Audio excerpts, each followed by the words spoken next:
Honorer les autres. Shalom bien-aimés dans le Seigneur. Notre méditation du jour s'intitule Honorer les autres.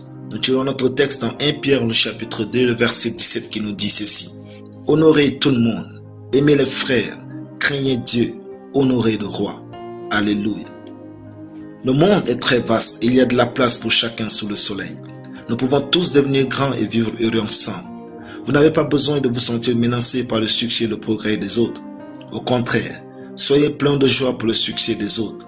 Rabaisser les autres ne garantit pas votre élévation, car c'est Dieu qui élève qui il veut. Étouffer les autres ne garantit pas la visibilité de votre personne, car c'est Dieu qui rend visible qui il veut. Ne pas soutenir les autres comme si leur succès n'était pas le vôtre est le propre du cœur que Dieu n'élève jamais. Dieu n'élève pas les hommes parce qu'ils sont doués ou compétents, mais à cause de leur cœur qui est comme le sien. Ayez un bon cœur, sinon travaillez votre cœur jusqu'à le bonifier. C'est ce que Dieu voit pour nous élever.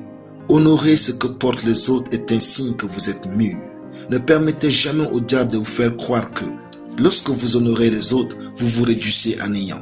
Au contraire, c'est la preuve que vous croyez à la valeur de leurs dons, à la valeur de leurs talents, à la valeur de leur ministère et à la valeur de leur personne dans le plan de Dieu pour ce monde. L'apôtre Pierre nous dit, honorez tout le monde. Oui, le monde est digne d'honneur. Pensez ainsi et vivez la vie prescrite par la parole de Dieu. L'honneur que vous donnez aux autres détermine celui que vous recevrez. Toutefois, n'honorez pas les autres pour en recevoir en retour. Faites-le avec un bon cœur et sans rien attendre en retour. C'est Dieu qui élève les hommes. Cultivez l'honneur, donnez-en aux autres et double honneur à ceux qui le méritent. On honore les autres par des paroles dignes, par des bienfaits, par des dons de qualité ou des cadeaux. N'attendez pas un signe de Dieu pour le faire. La parole de Dieu dit déjà de le faire. Faites-le. Ne soyez pas comme les Juifs qui ont préféré tuer Jésus que de l'honorer.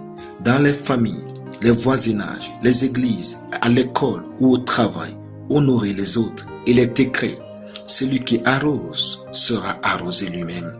Proverbe 11, 25. Alléluia. Prions.